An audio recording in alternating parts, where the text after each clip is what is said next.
And the BAFTA goes to Exodus, Our Journey to Europe.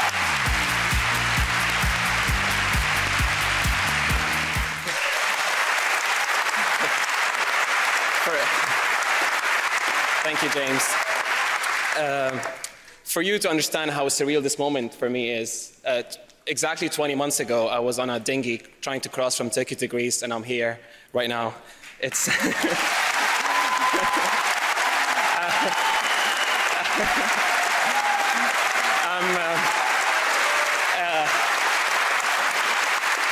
ladies and gentlemen, Exodus, Our Journey to Europe was my yesterday, but it's somebody else's today and tomorrow. Since we've made this documentary, over 10,000 people have died trying to seek refuge in Europe. They're not just numbers, they're not just facts and statistics. They are husbands and wives and fathers and mothers and children, and this goes to them. It goes to the untold stories. Thank you very much. Mr. Akkad, it's so nice to have you on our program. Welcome. Thank you very much. Thanks for having me. We talked a little bit prior to this interview about the fact that the war in Syria is still going on 10 years after. Now in 2020 we have this global pandemic, but basically this borderlines of humanity, as one of my journalist colleagues called the places of war, of this kind of situation, is out of the picture right now. How do you feel about that? Well, certainly the pandemic basically has put a lot of stories in the shadows, including the conflict in Syria and the refugee crisis. Syria started as a peaceful uprising against the dictatorship, and it's turned into the worst civil war in modern history. And the ongoing crisis is definitely affecting Syrians in Syria and abroad. So far, over 500,000 people have died, and around 6 million Syrians have fled as a result of the conflict, and over 100,000 people are in detention and in Syrian prisons, being tortured by the Syrian regime. And the conflict now has basically stopped in the country, except for a pocket in northern Syria, in Idlib, where close to 3 million Syrians live right now, in one of the most condensed places on earth. And yeah,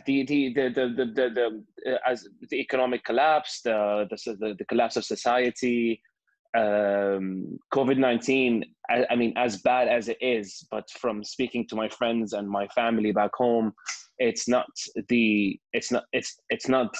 what's worrying people the most, because the sanctions are affecting people disproportionately. So you see the queues of people outside bakeries and petrol stations, and people can't afford to put food on the table. So yes, it's still terrible, but it's hardly being talked about. It's not on the front pages anymore.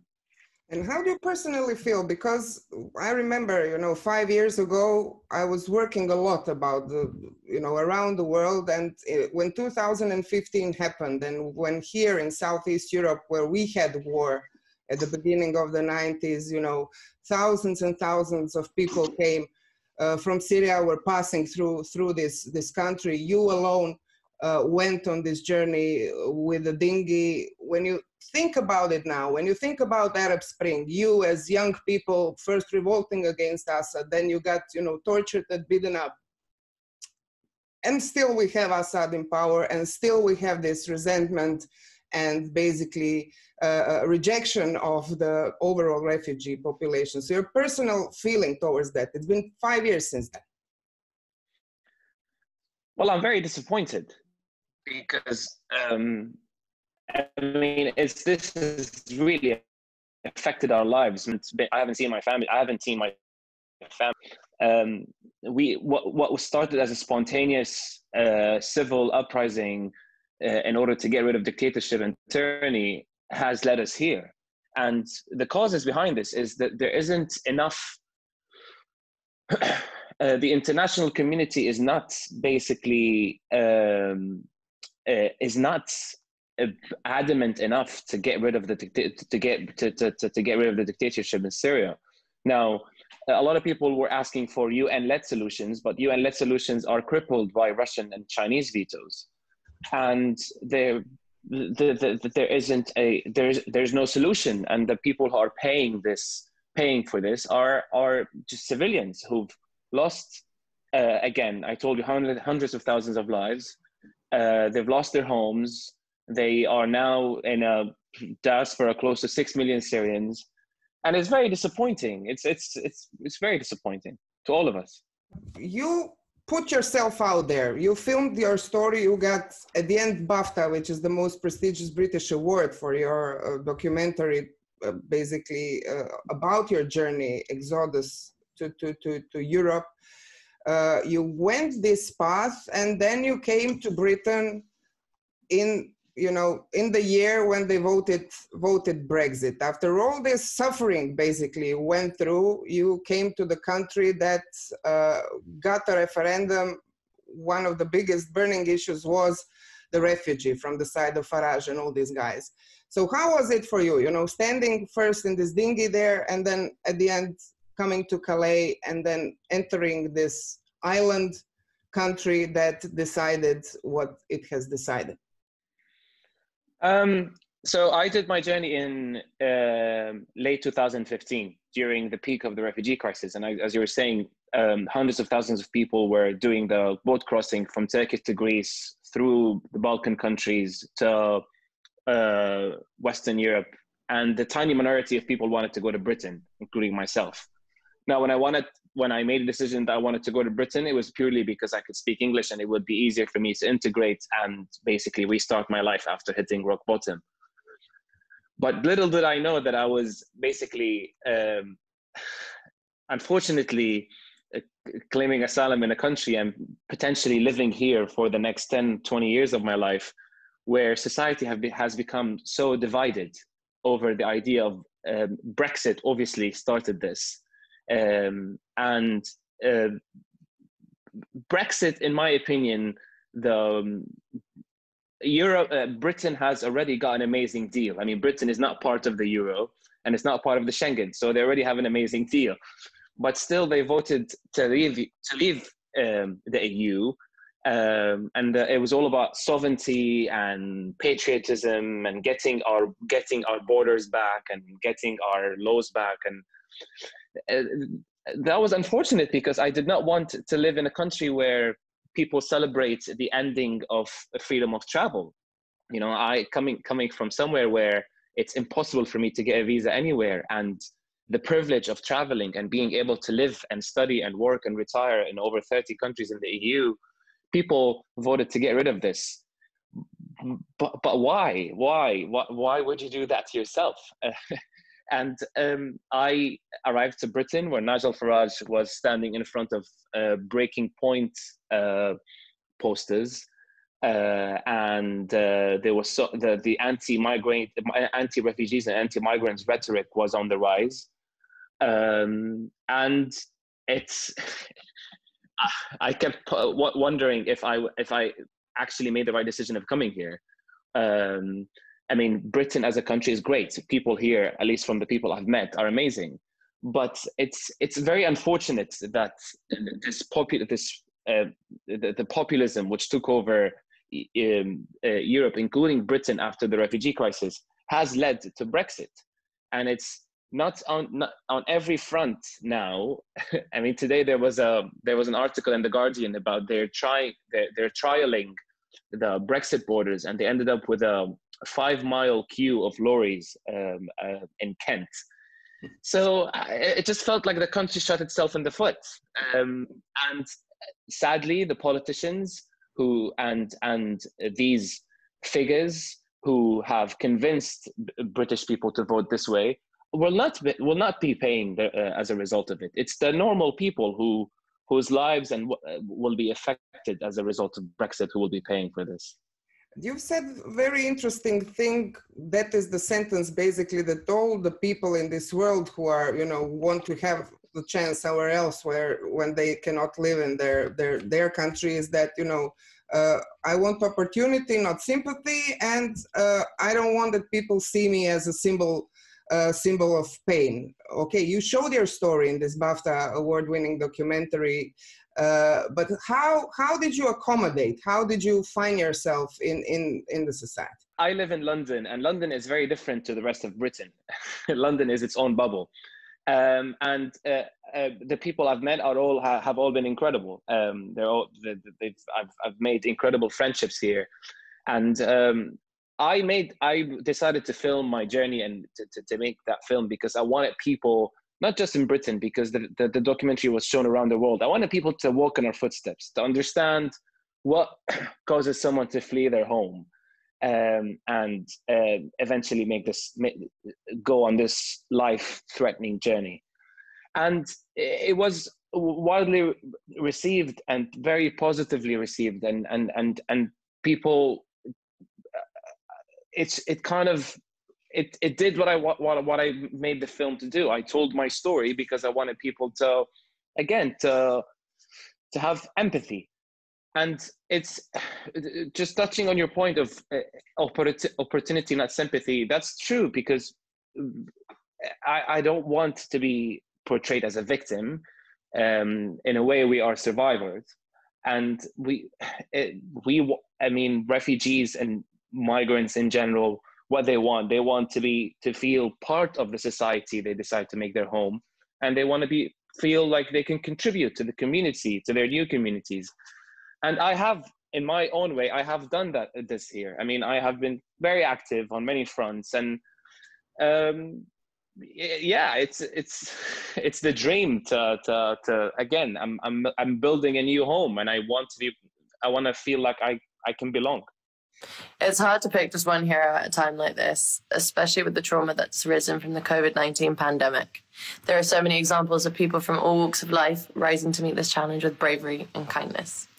If I had to pick just one hero, my hero is Hassan Akkad, who cleans the COVID-19 wards of Whipps Cross Hospital in London. He was originally a teacher in Damascus. Hassan was forced to flee Syria after he was jailed and tortured for taking part in peaceful protests. When he embarked on a treacherous journey from Turkey to the UK, he put himself in even greater danger by recording the whole thing on a secret camera phone. Now he's once again putting himself on the front line to help patients and NHS staff in the fight against COVID-19. He describes his cleaning job as the most important job he's ever done and wears his NHS badge as a badge of honour. He's my hero because his generosity teaches us so much about empathy and about looking out for each other, wherever you come from and whoever you are. Thank you so much to Hassan and to all the frontline NHS workers. Thanks so much, GQ. Some has called you a hero, very interesting, a daughter also of migrants, which is the singer from our part of the world, Dua Lipa, said you were her hero of this year. And you did really something amazing that was caught up by the whole world. When the pandemic started, you volunteered to work in the COVID ward in one hospital, and your plea and your message out of this hospital basically reached Mr. Boris Johnson. Can you describe us this situation? Yes, so when the pandemic hit, I wanted to help, and I, in my own way, because I'm not gonna lie, I'm gonna be very honest with you. I was losing my mind. I kept checking Twitter and like social media, and the news was overwhelming. So I felt like the best way to cope is to help. And I signed up to work as a cleaner. It's a job that I hadn't done before. So I was provided with training, and I worked over 60 days in my local hospital during the first week cleaning COVID wards. And during that time, obviously, I also photographed and filmed my colleagues who happened to be from all over the world, because I wanted to tell their stories too. And I wanted to send a positive message. So I tweeted that I have come from Syria and I'm working here, and because London is my new home. And it was, it was positive news. And people, during this tough time, people are looking for positive stories.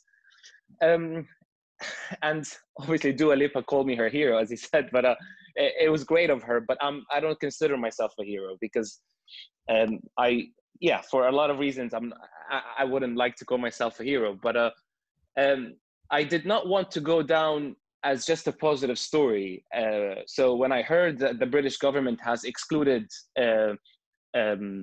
cleaners and porters and healthcare assistants from the bereavement scheme, and these jobs are entirely, like, the majority of the people who do these jobs are migrants.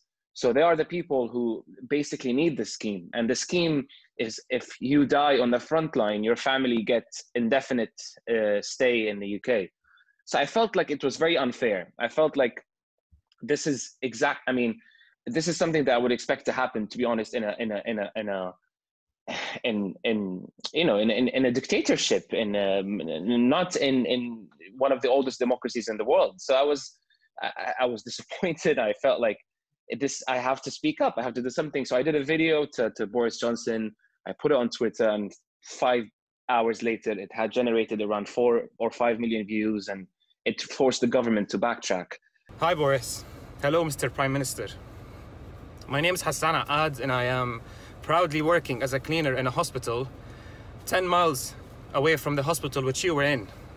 I joined around the same time, actually, because I wanted to help this nation overcome this pandemic. I've been really enjoying the clapping that you and your fellow ministers in the government do every week. Today, however, I felt betrayed, stabbed in the back.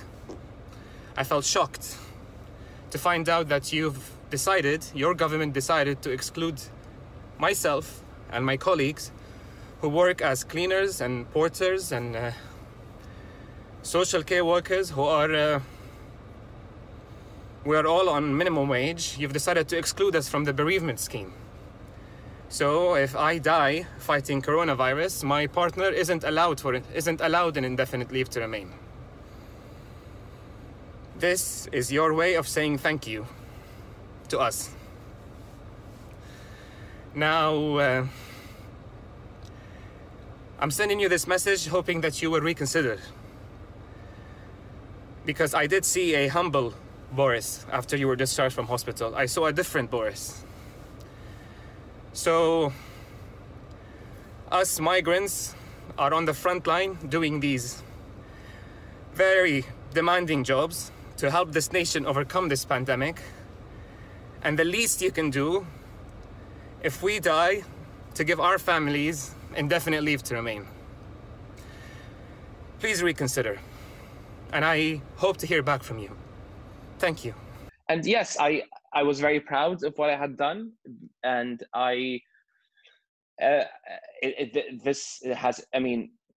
it's basically affected 60,000 people. So it was, I'm proud of it. But I shouldn't have had to do it in the first place, you know, and this shouldn't be necessary. But the theme of the pandemic, at least in Britain, it has been about U-turns.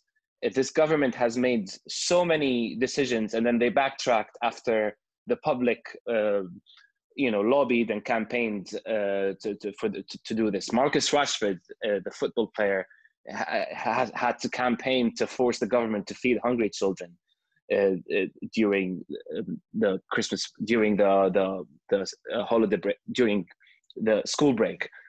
So yeah, this is what I did. What struck me also, I think it was August, there was this video with you, with your face and you talking on the cliffs of Dover. Yeah. Hello everyone. Apologies for taking over the cliff, but I have a few words that I would love to share with you. My name is Hassan, and 5 years ago, I was on the other side of this channel trying to cross here. These cliffs were actually visible from our makeshift camp, and they represented hope. Hope that I would live a safe and a stable life here in Britain, having fled my war-torn country. Similar to those who are arriving recently, I had to put my trust in a people smuggler, because a safe and a legal option to seek asylum here was and still is unavailable. Crossing the sea on a rubber dinghy is terrifying and devastating. Devastating because it makes you feel so helpless and insignificant, and I wouldn't wish it on my worst enemy. Despite the growing number of people making the crossing to seek asylum here, Britain is not facing a refugee crisis. There are around 30 million refugees around the world, and Britain is home to only 1% of them. Britain is, however, facing other crises, but we are being used again as a distraction from the actual crises facing this country caused by the people who are running it. I'll say it again, they are using us to distract you from how badly they have managed during this pandemic. The past few months have proved that the people who made Britain their home didn't hesitate to roll up their sleeves and keep this country running during the worst public health crisis in modern history. From harvesting our produce to stacking our shelves, from delivering our takeaways to looking after our elderly and sick, from driving our buses to, in my case, cleaning my hospital to help the NHS. The only difference between you and us is luck. We did not choose for our countries to become so unsafe that even the Deadly Sea offered a better prospect. The past few months have proved that wherever we come from in the world, we are united by the love and concern we hold towards our loved ones. Just like you, we want what's best for us and for our families. How did it come to that? It came to that after I was watching the news of the people. So as a result of the pandemic, a lot of people, as a result of the pandemic and the decline of transport, people stopped hiding in lorries and they started going on boats to cross the English Channel, which is one of the most dangerous shipping. I mean, it's a shipping lane and it's a very dangerous crossing. So the number of people rose, and it seemed to me that the government has taken this as an advantage to basically to divert the attention of the British public from all the mishandlings of the pandemic and to tell them, oh, okay, look at these migrants and refugees who are trying to claim asylum here. So I was, obviously I'm not advocating for people to make this crossing. It's very dangerous, but I hate it when the government tried to, to divert our attention and to demonize these people who are making this crossing, because there isn't a legal route to claim asylum in Europe. There isn't a safe route. Resettlement has stopped, and the Dobbs Amendment, where unaccompanied minors can come legally and safely to claim asylum here, has stopped, but deportations didn't stop. So that's in the absence of safe routes, people make these dangerous crossings. So I wanted to put another message out, and I collaborated with a group of campaigners called Led by Donkeys. They said that if you record a message, we can project it on the White Cliffs of Dover. And the White Cliffs of Dover are very symbolic to Britain. And I also, before arriving here, I could see them from Calais in 2015. So yes, we did that video, and I think it got around 20 million views on social media. And again, it's what I can do. I am a storyteller. I'm a filmmaker. I can understand the power of storytelling and the power of the moving image. So I did that again, and it's I think it made a slight change in the public about how we view people who are trying to claim asylum here. You are a filmmaker, but you also are a human being. I was talking recently with Staffan de Mistura, who was the former envoy of UN for Syria. He didn't succeed, as all the ones that were there before him and after him. And listening to you and to knowing lots of young, educated Syrians who are social fabric of that country and social fabric of that society, who is now in ruins with, all the different conflicts, all the different actors there. ISIS, brutal episode that kind of was created on the soil of Syria. What do you think, will you scattered all around the world in your best years, in your most, productive years, who all have some kind of PTSD. You went through the torture, you went through this refugee story, you're not the only one. But will you ever be able to return and build new Syria? Do you want to? And what do you think will happen to this country, which is, part of Europe? It's Mediterranean. You can drive from Zagreb to I don't know, Latakia in 2 days. Yeah, yeah. The ultimate dream is to go back to Syria and rebuild. That's my dream. And because I started as an English teacher, that was my career. I think you rebuild from the classroom. That's where you start the rebuilding process. Can we? Is it possible that we can go back? No. Under current circumstances, we can't go back, because no matter how many assurances we get from the Assad regime that it's safe for refugees to go back. By the way, last week they held a summit about safe return of refugees.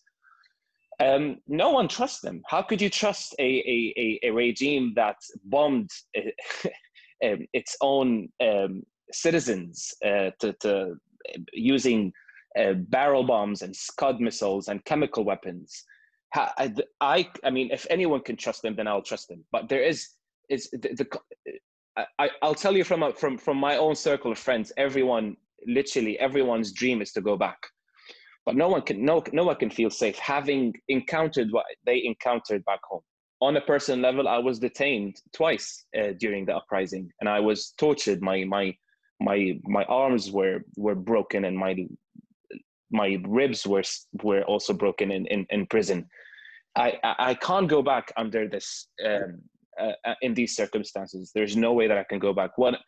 But this is the message that I'm trying to push out, is that we are very serious about change, and it doesn't have, it can, I mean, and we can work together. We can work together. The Western governments and the UN and the Syrian diaspora can work together to foster this change in Syria, and so we can go back and rebuild our country, because eventually it will have to be us. As you said, it's very depressing that in our 20s and in our 30s, the best years we had to encounter imprisonment and torture and these dangerous journeys. But there is solution, but we just need to be serious about actually coming up with a solution. When you think about something nice, or if you dream about something from your youth in Syria, what will that be? Because I have a good friend, he also fled in 2015, he's now in Berlin. He talks about, some childhood moments and stuff, but, it's really hard. I know from the people from the Balkans, going somewhere else, you are always labeled as, a foreigner in one way or the other. What's that reminds you of what was there, or is there anything, because your whole life was under Assad? Yeah, I mean, if we put politics on the side and we put the regime on the side, the beauty of life in Syria was in its simplicity. It was very simple, and it was very affordable. Like with €1, you can buy a massive sandwich of falafel and a drink and fries, and also like the community, because there was such a strong sense of community, and also our everything. The family plays a huge role in Syria. So you never leave your house until you're married, and because the fact also that you can drive 2 hours east and you're in the desert, or you can drive 2 hours west and you're on the coast. You can drive 2 hours south and you're in the mountains. So we again, putting politics on the side and the dictatorship on the side, our lives were incredible. I never imagined that I would leave. And the misconception in the West is that Middle Easterners have this idea from the cradle, is that we want to go to Europe or we want to go to America, and that's not right. That's not true. what people want is that they want to be able to live in a safe and a dignified and a peaceful life in their home countries. No one wants to ever leave. And that's why I always go back to the idea that we need to come up with a solution, because we would eventually all go back to our home countries. And eat best pomegranates and oranges. The best, literally, the best apples, the best oranges. Mr. Akkad, thank you so much. It was really a pleasure talking to you. My pleasure. Thank you so much for having me.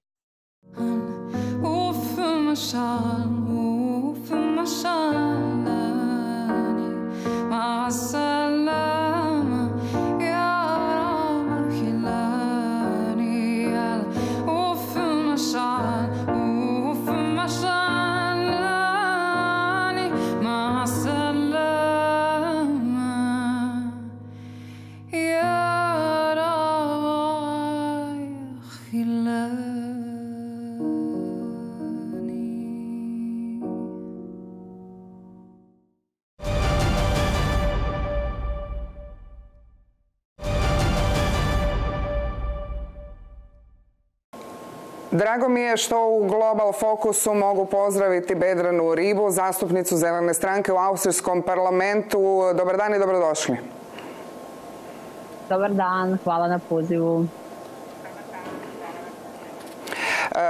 Austrija je osim pandemije koju svi proživljavamo kao nekakvo nevjerojatnu stvar koja nam se dogodila u ovoj godini, doživjela i zaista jedan brutalan teroristički napad koji smo svi netremice gledali. Kakva je sada situacija? Znamo da u 12. mjesecu Austrijski parlament treba glasati o tom novom zakonu i protiv radikalizacije, ekstremizma i terorizma.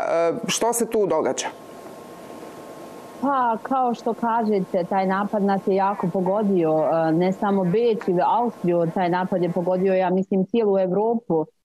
Svi mi znamo te slike iz Pariza ili iz Nice i mislimo to je negdje daleko, ali to nam je dokazalo da nijedan grad u Austriji, ne samo u Austriji, nego nijedan grad najvjerovatnije na cijelom svijetu ne može biti siguran od tog terorizma. Ja mislim da Europa ovdje mora naravno da se ujedini. Mi kao vlada, kao što ste rekli, smo odmah reagovali. Poslije tog napada smo već je na putu jedan veliki paket protiv terora i nasilja. Moramo se tim suprotstaviti sa svim mogućnostima koje imamo. Cilj naravno tog terorizma je da podijeli i uništi tu našu tako važnu liberalnu demokraciju i to nećemo da dozvolimo. Znači mi smo pripremili taj veliki paket koji će, kao što ste rekli, u decembru da bude usvojen i problem nije samo migracija ili ta neka migratska pozadina, nego se radi o tome da je problem ta radikalizacija i tu treba već puno prije da se počne. Znači mi, taj ključna riječ je ovdje prevencija, što naravno znači da je to zadatak kao državnih institucija da tu učestvuju kao što su škole, kao što je policija, kao što je sudstvo i naravno i mi svi kao civilno društvo moramo tim da tu učestvujemo i da dokažemo da smo svi solidarni jedni sa drugima i da terorizmu ne damo šanse. Vi sami ste kao dijete došli u Austriju iz Bosne i Hercegovine, taman je počinjao i trajao rat ovdje i evo vidimo vas, danas ste zastupnica u Austrijskom parlamentu. Na koji način, obzirom da narativ koji je često dominirao u Europi, a taj je da se povezuje, sami ste to upravo spomenuli, i pitanje migracije sa ovakvim slučajevima ekstremizma, radikalizacije koje se događa, kako to odvojiti i kako u stvari prići problemu radikalizacije, jer vidjeli smo ovaj mladić, on jest porijeklom iz Makedonije, međutim svoj život također je proveo u Austriji. Kako to odvojiti s jedne strane, a s druge strane pozabaviti se zaista pitanjem koje vidimo da je prisutno u zapadnoj Europi, a to je ta radikalizacija mladih po nekakvim ekstremnim učenjima koja se događaju negdje iza zatvorenih vrata. Kako vi vidite pristup tom problemu? iskreno rečeno, kao što ste rekli, ja sam došla kao dijete od 10 godina u Austriju i ja mislim da je jedan najveći problem je naš školski sistem. Znači mi trebamo da damo svoj djeci u Austriju, da li to bili djeci koji su porijeklom iz nekih drugih država, da im damo sve iste šanse. Znači ja kao dijete sam ovdje imala dobru priliku, bilo mi je omogućeno da idem u školu, da studiram, ali to je s vremenom kako se cijela Evropa recimo s tim terorom više zabavljala, to je sve i za puno omladine bilo sve teže i teže, pogotovo za muškarce koji se jednostavno ne osjećaju ni u svojim državama gdje su rođeni, na primjer u Austriji kao pravi Austrijanci, a ne osjećaju se ni u državama odakle su im roditelji, kao da li to sad bila Makedonija, da li to bila Srbija, Hrvatska ili Bosna, jer se tamo isto osjećaju kao stranci. Znači, važno je da toj djeci damo šansu, da im damo šansu da se prihvati, da je ovo njihova država, da ih podržimo u školskom sistemu, da u integraciji se podrži. Znači, tu ima mnogo mjera gdje naravno vlast i država može da utjeci. Mislim da nikad nije moguće da mi 100% isključimo da će opet nešto tako da se desi, ali mi imamo dosta omladine koji su jednostavno izgubljeni u ta dva svijeta. Gdje pripadam, gdje je moja domovina? Znači, ja to znam po svom djetetu, ja imam sina koji ima 14 godina, gdje često kad mu neko kaže sa strane, ja, ti si taj Jugo, on kaže meni, mama, šta je Jugo? Ja ne znam uopšte šta je to. Znači, mi moramo s našom djecom da pričamo, da im kažemo, vi pripadate u Austriju, vi pripadate u ovo naše društvo i mi vas podržavamo, a imate porijeklo iz drugih država i da su ponosni na to, da su ponosni da pričaju još neki jezik i da se to gleda kao jedan veliki plus, kao plus resursa za ovu državu, a ne kao minus.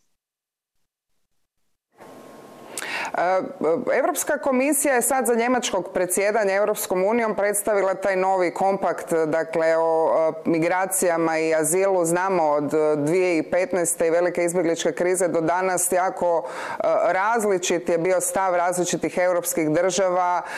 Bivša Kurcova vlada tada bila je vrlo oštra u stvari prema pitanju migracije. Od početka ove godine zeleni su u koaliciji sa konzervativcima koji su dio obitelji europskih pučana. Na koji način, obzirom da se zna da su zelene stranke, čuli smo i predsjednika van der Belena koji je zeleni, otvorenije po pitanju migracijama, na koji način vi komunicirate i na koji način koalicija funkcionira u tom smislu? Pa kao što ste rekli, to je jedan veliki korak bio za cijelu Austriju da su zeleni došli u vladu. Austrija je jedna jako konzervativna država. Znači mi nakon 30 godina postojanja kao zeleni smo prvi put u vladi sa jednom ÖVP koji je kancelar Sebastian Kurz, koji je tim postao popularan ili poznat da je zatvorio tu neku balkansku rutu. Znači to je, naravno imaju teme kao u svakoj koaliciji gdje imamo isto mišljenje i dosta tema gdje nemamo isto mišljenje. Ali mi kao zeleni smo fokusirali se na naše ključne teme, a to je bila klima, to je klimska kriza, to je naša okoliš i mi smo znali da naravno u vezi sa migracijom i sa integracijom, sa tim pitanjima, sa jednom ÖVP će biti jako teško. Ali nama je još uvijek važno da mi imamo svoju liniju, da mi kažemo da smo mi za integraciju, da smo mi za da se svijet koji je već u Austriji integriše, da se uloži dovoljno novca u njihovu integraciju, da poslije ne bi imali te probleme koji smo već prije toga kratko opisali. I što je najvažnije, što smo rekli, mi želimo isto da pomognemo, da li to sad bili izbjeglički kampovi u Grčkoj ili na nekim drugim, u nekim drugim državama. Tu smo čak po 6 puta više novca sada uložili u to kako su zeleni u vladi. Znači, njemački kursevi da li to bilo za žene, za izbjeglice, su povećane znači u dosta stvari, čak i u integraciji, osjeti se ta neka zelena linija. Kad smo kod zelene linije, i pandemija sama, ali prije pandemije, Europa je zauzela taj kurs da će do 2050. postati klimatski neutralni kontinent. Danas smo vidjeli da je pitanje ljudske sigurnosti u smislu zdravlja, okoliša i svih tih tema koje ste spominjali nešto što je u stvari zaista prioritet ne samo za Europu nego za čovječanstvo. Mislite li vi da će plan oporavka koje sada Poljska i Mađarska recimo dovode u pitanje zbog ove klauzule o poštivanju vladavine prava i novi proračun Europe dati svima jednaku šansu za transformaciju prema toj budućnosti? I mislite li da sve europske države, one manje razvijenije, tu možemo spomenuti i Hrvatsku, ozbiljno shvaćaju takvu vrstu šanse koja je dana i sa tolikim sredstvima i tom transformativnom pričom za budućnost?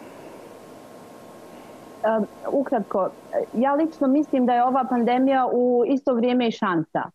Jedna velika šansa ne samo kako za Austriju, tako i za cijelu Europu.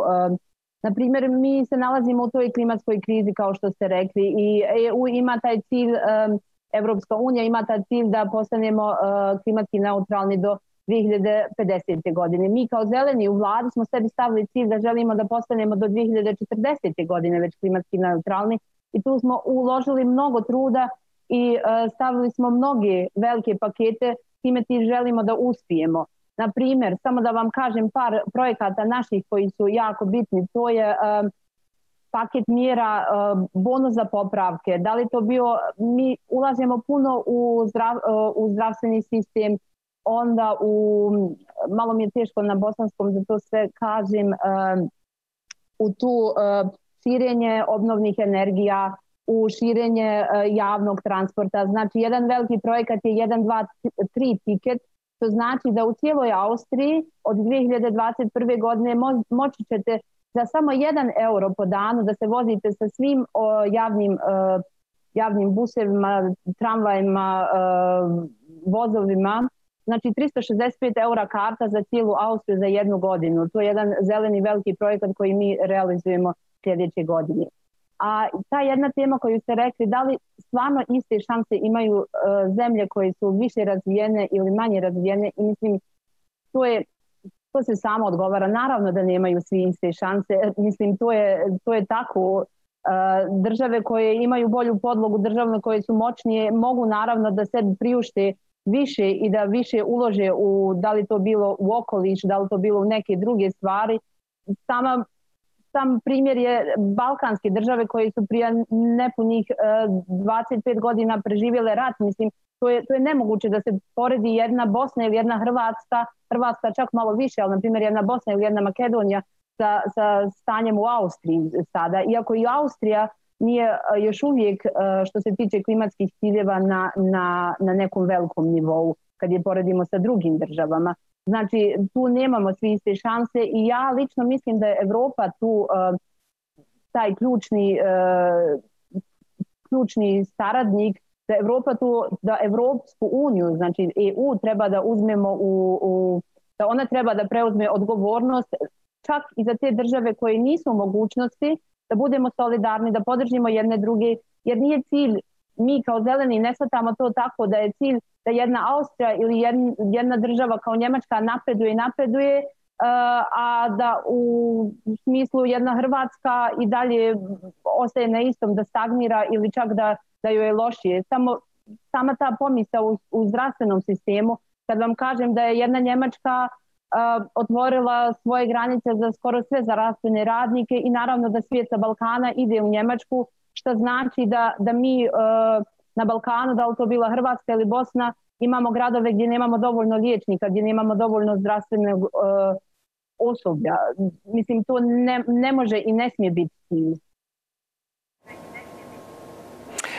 Spomenuli ste jednu vrlo važnu temu za kraj, dakle to je tema kojom se i vi dominantno bavite, vi ste šefica odbora za ta pitanja u parlamentu, a to je pitanje skrbi za starije, nešto što se lijepo na engleskom kaže care economy. Dakle, pandemija je zaista pokazala, dakle, i taj demografski deficit koji ima Europa s jedne strane, dakle stanovništvo nam stari, s druge strane spomenuli ste pitanje tržišta rada, da naravno ljudi idu tamo gdje imaju više prilika, a treća tema je naravno da je pandemija pogodila staro stanovništvo i cijela tema skrbi, neplaćenog rada u skrbi za starije, nemoćne, bolesne, obiteljski, nešto što pogađa žene dominantno koje su najviše u takvoj vrsti rada prisutne.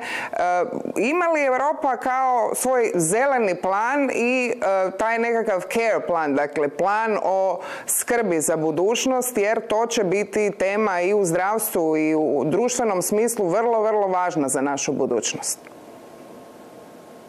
Pa ja iskreno rečeno ne znam da li Europa ima plan, ali znam da mi kao zeleni, kao dio vlade imamo plan što se tiče njege, kao što ste rekli, skrbništvo, to care rad. Znači, mi imamo naš ministar za zdravstvo, Rudolf Anschober, isto član zelenih, koji je kao jednu veliku temu, kao veliki projekat na početku naše vlade smo mi rekli to će biti reforma tog care economy. Znači, ova pandemija je pokazala bolje nego išta do sad da smo to godinama da se tu ništa nije radilo. Mi znamo da naši državljani su sve stariji i stariji, da mi sve manje i manje imamo ljudi koji hoće da rade u tom sektoru, jer jednostavno, kao što ste rekli, to su većinom žene, taj sektor nije dovoljno plaćen, taj posao nije baš toliko atraktivan. Znači, mi smo 20. oktobra počeli jedan veliki proces, to će biti najveća reforma u care economy u Austriji, zove se Pflegereform, znači mi reformišemo njegu, što znači da ćemo nama u Austriji treba do 2030. godine preko 100.000 radnika ili radnica u njezi. Znači, morat će se naravno da li će to biti da će se tržišta otvoriti, da li će to biti da će nostrifikacije se morati olakšati. Znači, mi tu nećemo moći sami sve podnijeti. Stanovništvo je sve starije. Mi imamo preko 1 milion ljudi u Austriji koji njeguju nekoga u porodici, da li to bio mama, tata, da li to bilo neko drugi. Znači, te ljude moramo podržati, moramo im olakšati, jer taj sistem je skoro na rubu, znači da više ne može sam sebe da održi i zbog toga smo krenuli taj veliki proces koji će trajati do kraja ove godine i već se nadamo da ćemo sa rezultatima 2021.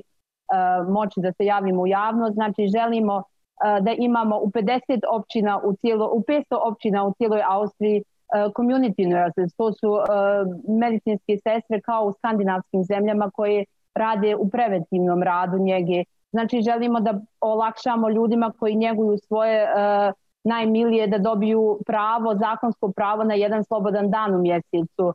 Želimo da podržimo ljude koji sa fondom za obrazovanje da žene, muškarci, po mogućnosti više i muškarci da se odluče da rade u tom sektoru. Znači tu imamo velike planove i tu sam stvarno optimistična da će nam puno toga i uspjeti. Gospođo Ribo, puno vam hvala na ovom razgovoru. Naravno, jako je puno tema, ali kao što vidimo i migrantska priča i zelena priča i ženska priča doprinose jako puno kvalitete i politike u Europi, što vidimo iz vašeg primjera. Puno vam hvala na gostovanju Global Fokus. Hvala vama.